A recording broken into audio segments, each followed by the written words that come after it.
What's going on, Dolphins? It is your boy Dillon, and I got some big news for you today. Obviously, I'm sure you guys already know about it. Everybody and their mother's brother, aunt, uncle, sister knows about it at this point, obviously, so I'm not breaking any news here, but it is huge news, and I am going to talk about the Tyreek Hill trade that the Miami Dolphins executed. And so I'm going to go through, I have an article that I'm going to read through with a ton of good information about the trade, cap hit afterwards, and so on and so forth, and then I'm going to give you guys my opinion on it. Forewarning, it's probably, look, it's not going to be the popular opinion. I was actually going to wait to even say that little line until the very end, because I know people are just going to get in their feelings and they're not even going to really want to hear me out or care about my opinion on the matter, because it's not their opinion and it's going to go contrary to what the consensus is.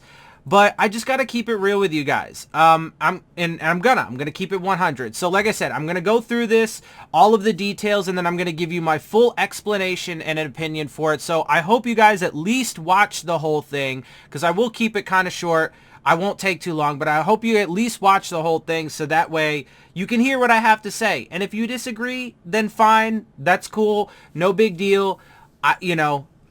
I'm still going to always root for my team and so on and so forth. We're still all Dolphins fans. We're still fans of the same team, rooting for the same team, so et cetera, et cetera. But let's go ahead and get into it and talk about this. So, Dolphins updated depth chart, salary cap after Tyreek Hill trade. Miami Dolphins found a new number one wide receiver for Tua Tagovailoa. Dolphins acquired Tyreek Hill from the Kansas City Chiefs for 5 draft picks, including their first and second rounders in 2022, per Adam Schefter of ESPN. Miami is also giving Hill a 4-year, $120 million extension that includes $72.2 million guaranteed. Schefter was the first to report a deal had been reached. The 6-time Pro Bowler joins an offense that already added Cedric Wilson earlier in this offseason. And just real quick, because I don't actually recall if the article gives all of this, but this is what they gave up. This is what the Dolphins gave up. They gave up our 2020 first round pick, so 29th overall. They gave up 50th overall, our second round pick. They gave up a 4th round pick from this year as well, so one of our 2022 4th round picks. And they also gave up a 2023 4th round and a 2023 6th round pick. We don't get any picks back. We just get Tyreek Hill back. So we gave up a ton of draft capital, and a bunch of cap space is now going to Tyreek Hill, right? So, Miami Dolphins depth chart. Only thing I care about here is the wide receivers, because it's going to be part of my explanation. Jalen Waddle, Preston Williams, Lynn Bowden, Devontae Dedmon, Tyreek Hill, Devontae Parker, Trent Sherfield, River Craycraft, Cedric Wilson, Allen Hurns, Cody Core, right? And Cody Core, River Craycraft, Devontae Dedmon. These are all guys that they gave futures contracts to. Trent Sherfield, Cedric Wilson.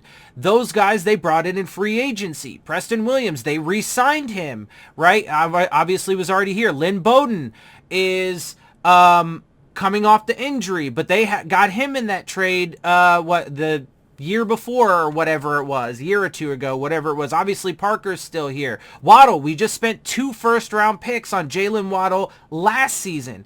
Technically, I guess free agency started, so Will Fuller's not here, and Wilson and Albert Wilson are not here. They're actually considered free agents, so they're not on any team right now, so they don't count.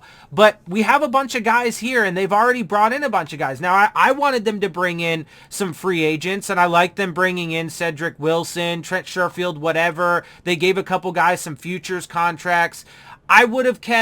Personally, I would have kept Mac Hollins over Preston Williams, but they brought Preston Williams back, and they haven't gotten rid of Parker yet, so he is still on the roster, right? Although I think his time is probably coming to an end because of this, but you never know, right? So they have a bunch of guys. Anyway, let's continue on. Let's get the full details, and then I'll give you my full explanation. With a $30 million average annual salary, $30 million average annual salary, he will surpass the Las Vegas Raiders' Davante Adams as the NFL's highest paid receiver. It's crazy, man. It's unclear, however, whether that money will be split evenly against the salary cap over its duration.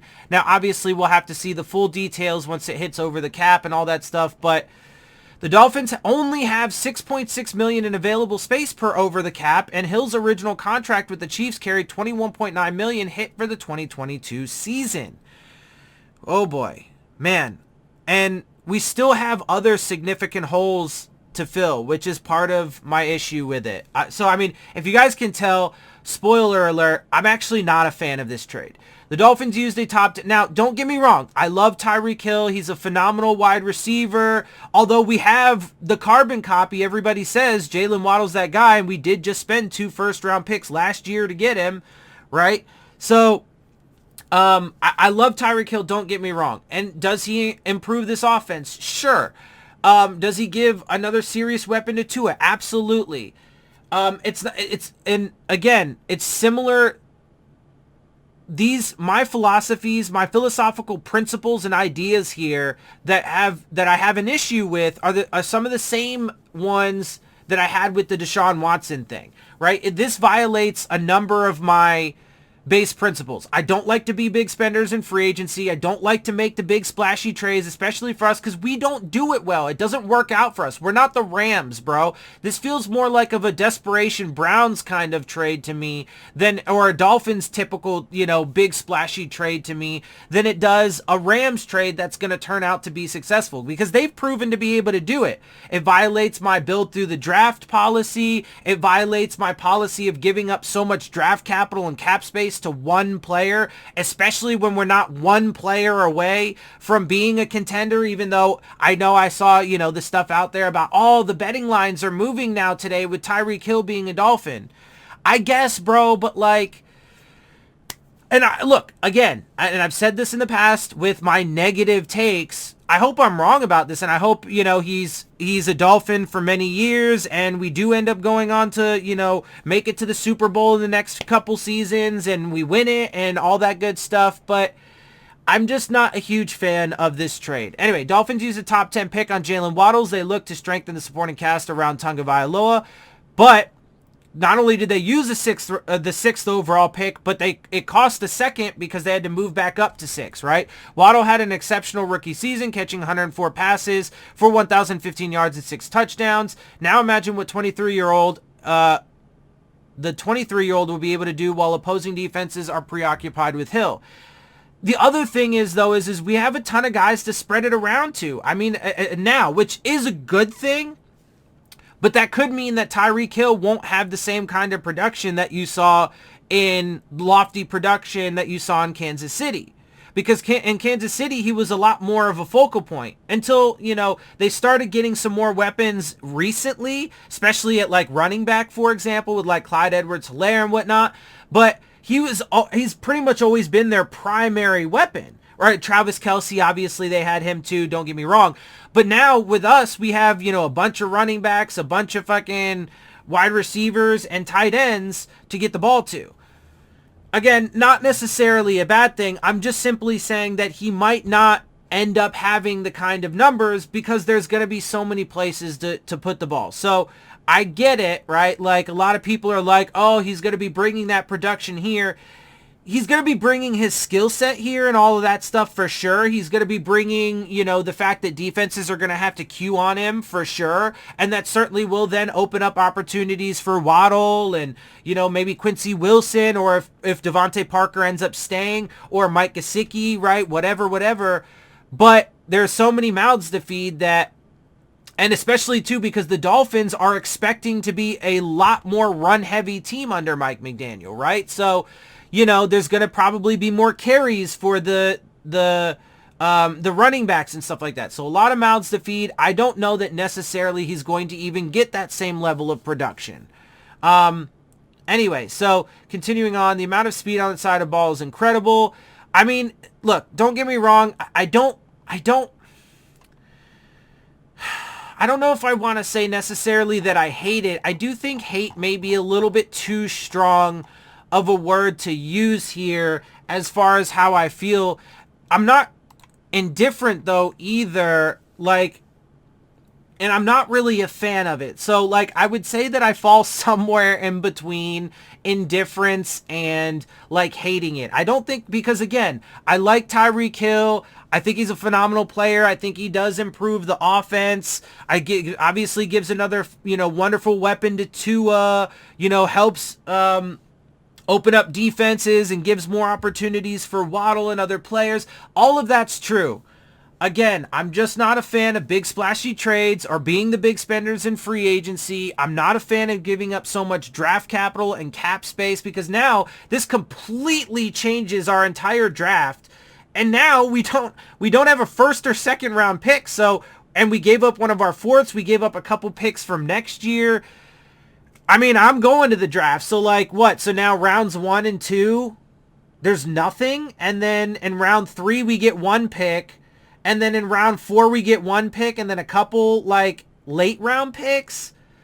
That's not very exciting to me, from the perspective of, like, going to the draft. I'm going to be in Vegas for it, right? Unfortunately, I can't, I was never going to be able to afford, at least not at the current state in my life right now, I was never going to be able to afford the exorbitant price that the, like, seating and stuff. But I'm going to be there, like, and I'm going to take part in the festival activities, and I'll try and, be around the stage and stuff. Hopefully they have an area, behind all of the seats and stuff or whatever, where you can at least still see the stage for the people who attended all the rest of the stuff, and don't have tickets. But we'll see. Anyway, point is, though, is like, even if you're just watching it at home, now we don't have a first round pick or a second round pick, and we gave up one of our 2 fourth round picks.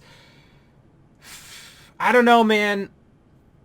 Again, and, like, it doesn't change the fact I'm still going to be rooting for the Dolphins. I'm going to root for Tyreek Hill. I'm going to be rooting for this offense and all that stuff. Like, and I do see the upside and the potential, and all of that's cool and intriguing to me. But I just think it's too much to give up for one player. I think it's focusing way too much on one player and now one position group. And especially because we still have significant areas to fill, and now it totally changes the dynamic of our draft this year. And we're not the Rams, bro. Like, we haven't proven that, going out and fucking, just loading the team with these big name players is the way to do it. Like, because it hasn't been for us. Now, maybe that changes. I don't know. We'll see. But that has not been a recipe for success for the Miami Dolphins. Being the big spenders, doing the big splashy trades, that has not been a recipe for success.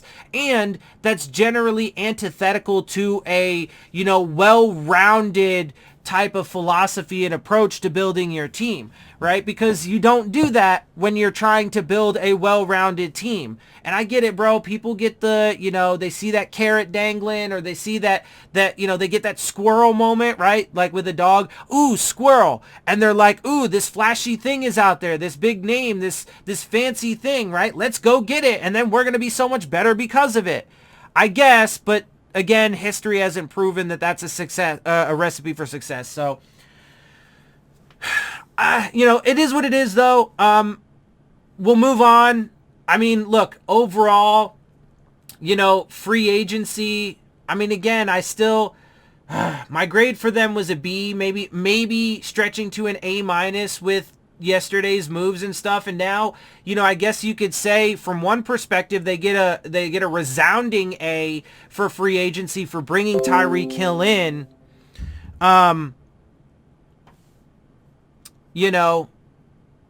I'm just not a fan of the move. I wanted other things done on the offensive line. I wanted them to retain some other guys. So, I mean, look, I'm still going to give him a good grade for free agency. But again, this actually kind of then automatically, though, changes the grade right off the bat for the draft.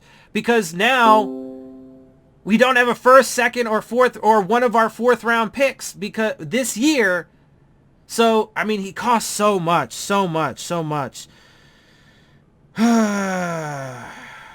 Man, I don't know. So anyway, it is, like I said, it is what it is.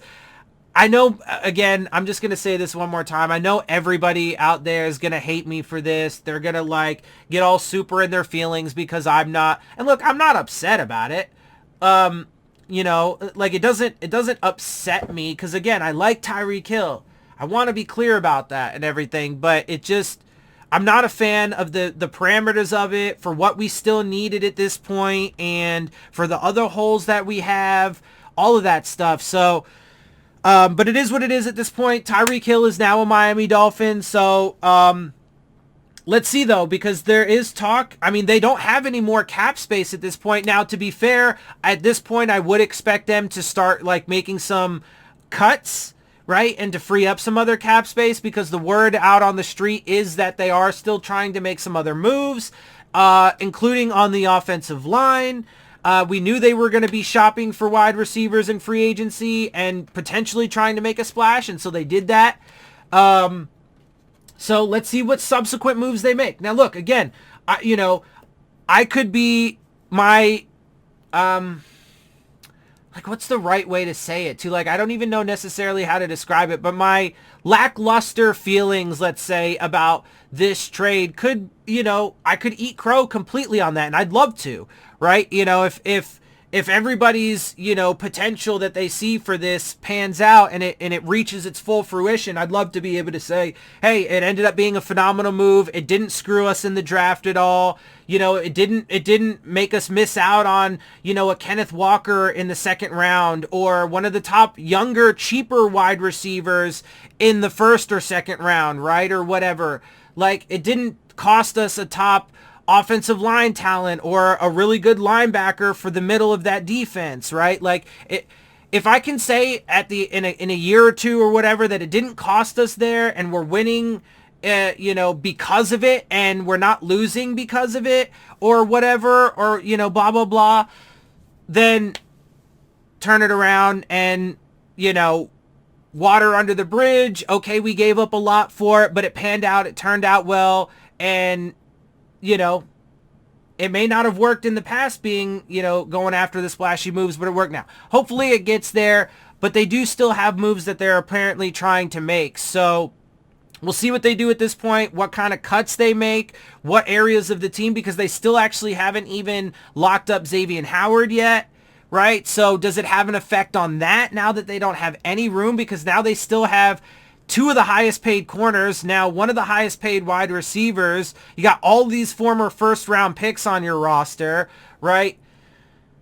I don't know. There's so much to it. Let's see how it plays out. Let's see what moves they make from here. Again, people are going to make it, seem like I completely hate this and I'm not like a fan and I hate the Dolphins and stuff, which is not true. I'm just not really a fan of this move, and that's kind of how I feel about it. So anyway, that's enough. You guys get the idea. I'm going to wrap this up. Before I get out of here, make sure you check out the Rave On Sports App, the new fan-driven sports app for all of your sports, whether it be basketball, baseball, football, college, whatever you like. They got it, and they are looking to enhance your game day experience with live play-by-play coverage, live chats with other fans and content creators like myself, while also providing you with an arena to dispute the terrible officiating. So make sure you look for the links to that in the description box. And with that, I'm going to get out of here. I hope you guys appreciate my perspective. If you do, make sure you hit the subscribe button. Make sure you hit the like button. Make sure you hit the bell if you want to get the alerts. Leave your questions, comments, and concerns down in the comment section. And of course, as always, follow me on Twitter at DillonTartaro, as well as on Instagram at Dolphins_with_Dillon. And with that, I am out. We'll see y'all soon. Fins up.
Miami wins it.